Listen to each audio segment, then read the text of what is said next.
Okay, so let's talk about The Housemaid by Freida McFadden. It's that psychological thriller that, everyone seems to be reading. But what is it that makes it so unputdownable? Well, in this explainer, we're going to dig in. We're going to break down the narrative engine that really gets its hooks into you, right from page one. And first off, let's just take a second to appreciate the sheer scale we're dealing with here. Over 3 million ratings? I mean, that puts this book in some seriously rare company. So what's the secret sauce? What makes it so addictive?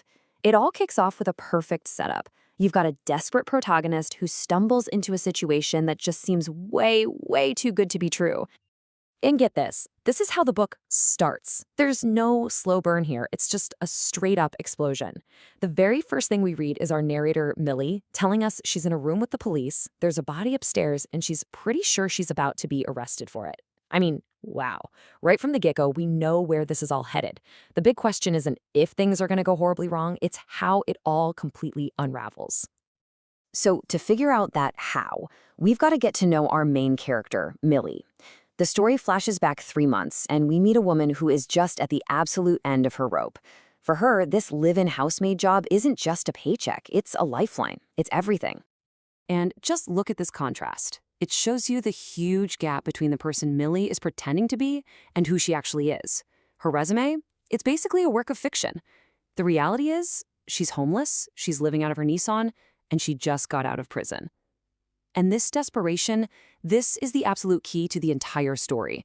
It makes you feel for her immediately, sure. But more importantly, it gives her a really powerful, believable reason to just ignore all the giant flashing red flags that are about to pop up. And that's her whole mindset right there. I'll do whatever it takes. This laser focus on getting a fresh start is both her greatest strength and her biggest weakness. She needs this job so badly that she's basically willing to convince herself that everything's okay, even when every instinct in her body is screaming that it's definitely not. And then, this opportunity drops into her lap that seems like the answer to all of her prayers. Enter the Winchesters. They're rich, they're beautiful, and they live in this absolutely stunning home.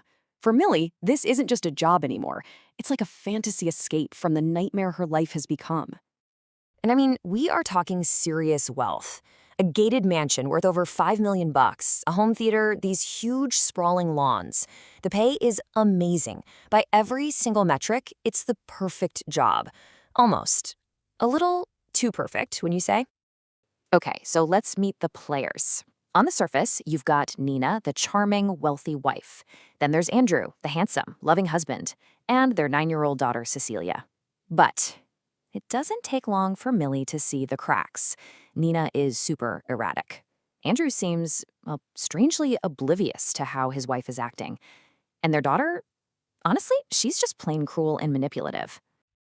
And this right here perfectly captures that whole theme of facade versus reality. The first time Millie visits for her interview, the house is immaculate. Her first day on the job, it's an absolute pigsty. And we're not just talking messy. This feels like a deliberate act of chaos. It's the very first clue that this perfect family image is all a performance, and Millie just got a backstage pass to the madness. All right, so this is where the tension really starts to ratchet up. That perfect, pristine image of the Winchester home starts to crumble, and this growing sense of dread takes over as the red flags just keep piling up. And it all starts in the one place Millie is supposed to be safe, her own room. Yeah, her room in the attic quickly turns into a house of horrors. First off, the lock is on the outside of the door. Think about that. She can be locked in. The window, it's painted shut.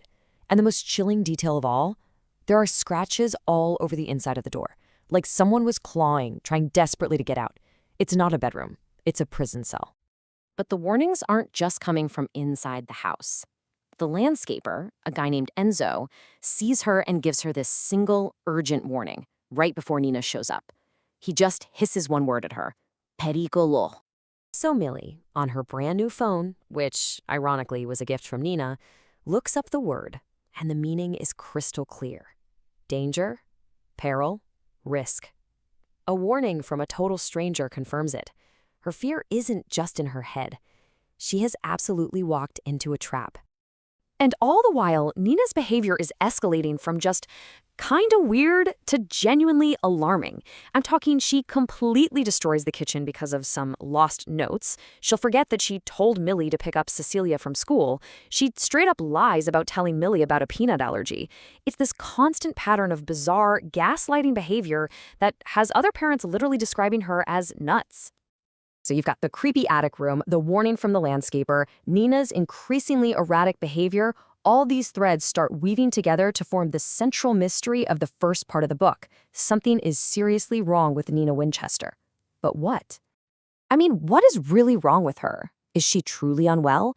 Is she some kind of manipulative genius who's just playing a really twisted game with Millie? Or is it something even more sinister happening behind the closed doors of that perfect house? This is the question that just pulls you through the story. And then Millie finds a clue, a potential answer. She's cleaning the master bathroom. She peeks inside the medicine cabinet, and what does she find? A bottle of haloperidol prescribed to Nina. That's a powerful antipsychotic medication. And you think, aha, that explains everything. But does it? Or is this just one more piece in a much, much bigger and more complicated puzzle? So here's the bottom line, the big takeaway.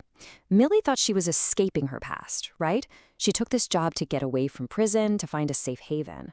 But now you have to ask, with the lock on the outside of her door, the window painted shut, and these dark secrets hiding in the medicine cabinet, has she really escaped a prison at all? Or has she just walked straight into someone else's trap?